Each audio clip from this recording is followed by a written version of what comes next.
Game, Ryan, what will you be looking for Saturday at noon? To stay healthy. We've had really good work throughout spring ball. Guys are working the right way, so just want to get them an opportunity to have fun out there. But obviously, the goal is to stay healthy and obviously improve and gain experience in the stadium and in front of a crowd and all those things. But health is of the utmost importance. What's going to be the setup here? It's not going to be a four-quarter game. So. Yeah, well, it'll be similar to a four-quarter game. We'll have everybody will be in full pads.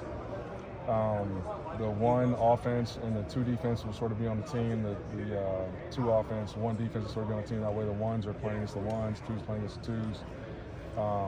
The ones tempo though will be like we call it punch tempo, where we're pretty much live up front. But when it comes to the ball carrier, it's just two hands, palms down, tagging on the hip, and you're down. So that way, guys aren't having big collisions and staying up.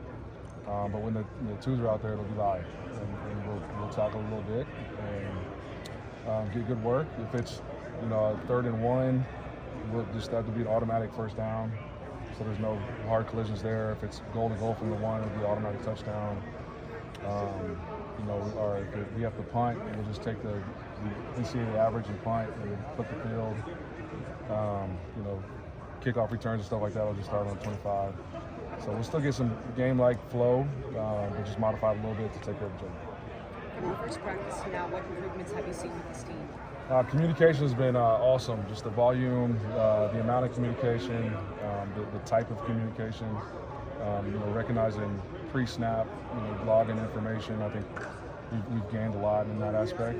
We've created some depth, and I feel like we're learning how to practice in terms of getting good work, playing tough and physical, and being detailed, but also recognizing that we're playing against each other and trying to keep each other healthy. Will anybody be held out or limited on Saturday? I don't anticipate so, just because of the format. We might pull a couple guys after halftime or so. We'll just kind of get a feel for it.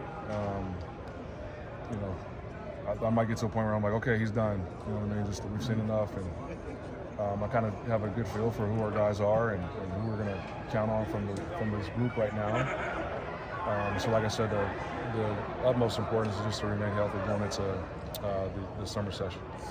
What are realistic expectations that your staff can learn from that kind of setting and such a quick turnaround into a spring game? What we can learn from, we can see how people handle, practicing or playing in front of a crowd, especially some guys that, haven't been here before or haven't had a lot of playing experience. I think, anytime you can fabricate some in-game atmosphere and added pressure is good, so that the first time you're doing it isn't when it's live bullets. So I think that's the thing that we're trying to get the most out of.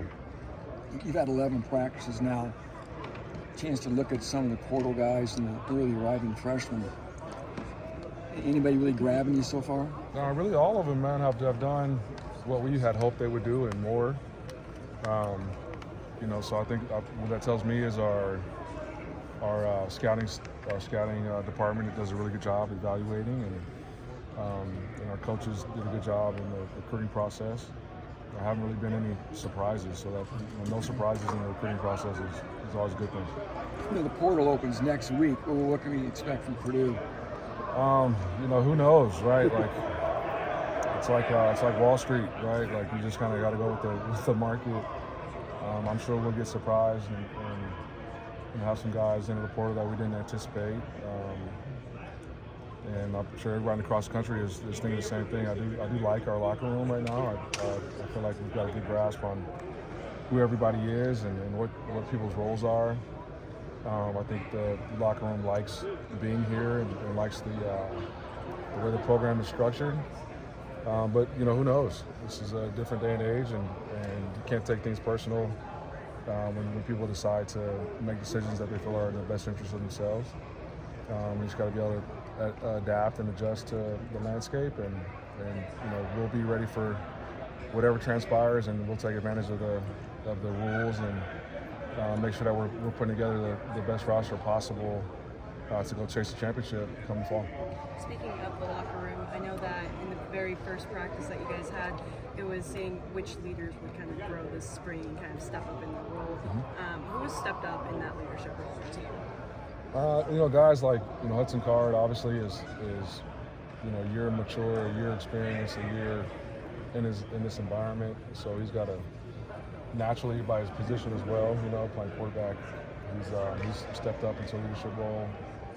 Gus was a guy that's been here. He's obviously a leader for us. On defense, guys like Antonio Stevens and Dylan Thieneman. Our receiver, Jamal Edrin, nice player, tight end.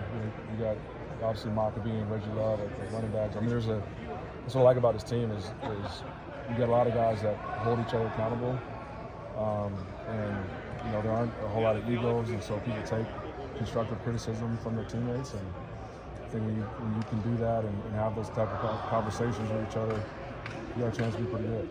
What are the biggest differences you've seen from last year to this year? It's night and day. Like I said, I think the biggest difference from a mental makeup standpoint is just there's no egos. Like there aren't any selfish individuals. Everybody understands what we're trying to get accomplished and works their tail off to get that done. We also just have a lot more depth. We've gotten bigger, gotten stronger, gotten faster, and the standard is a lot higher than it was a year ago. People obviously focus on what you lost in the portal, and namely one guy, but you just mentioned a whole bunch of dudes who were a big part of this thing last year. That continuity has to be, great for you when you mentioned the Gus's and the Hudsons and Dylan Thienemans, these guys that have been winning players in your program now. Yeah, continuity is key, both in the locker room and in the staff. You lost one assistant, to a coordinator role, which you always want guys to grow in your staff and get opportunities to advance their careers. But to have that continuity and be able to promote from within, that definitely helps the cause. How do you guys as a staff internally deal with the portal conversation with your players? Well, we're just transparent, open, and honest. Like I'm an open book. I'm not trying to hide anything. So very candid conversations, and I think as long as you're operating in truth and transparency, you can live with whatever decisions are made. So what happens when some player goes, Ryan, can I talk to you in your office for a minute? Does your heart kind of sink or what? No, it doesn't sink. I mean, it obviously depends on what player, right? But like I said, I think a year ago I was a little anxious about this time of year and what potentially could happen. But now being, just inundated with the program and with the landscape, like it is what it is, and we'll be fine. Purdue will be fine. So, we got a lot of people that care about this place that have, helped the cause in terms of donating to the collective. We still need guys to donate, and I think that'll happen. And so, I feel good about where we're at and where we're headed. Speaking of continuity on the team, speaking of continuity on the team, how and retaining those players, when you guys get new players either from the portal or from freshmen, how important is it for those players to kind of teach everybody else the new schemes that you guys put together last year? Yeah, I mean, I think that's what I've been most impressed with is, we had 27 newcomers at mid-year, and just the team's ability to come together. We provided opportunities for organic relationships to foster. So I think that also helped. But we got a bunch of guys in the locker room that love football and have no ego. So usually you can get along if those are the two common grounds. How was Phoenix, Ryan? It was awesome. It was an incredible experience. The Purdue community is unbelievable. Like there were way more Purdue fans than any other team. I think it was, if you took the 4 teams that were in the Final Four, it looked like we had as many fans as they had combined. And just to hear the positivity and the excitement about everything that Purdue is doing moving forward was awesome to be a part of and see. You didn't get to stay for Monday though, right? No, I still got a job in West Lafayette I got to take care of. Was able to watch the game though, and obviously proud of Painter and the team to accomplish what they accomplished, and that program's in good hands.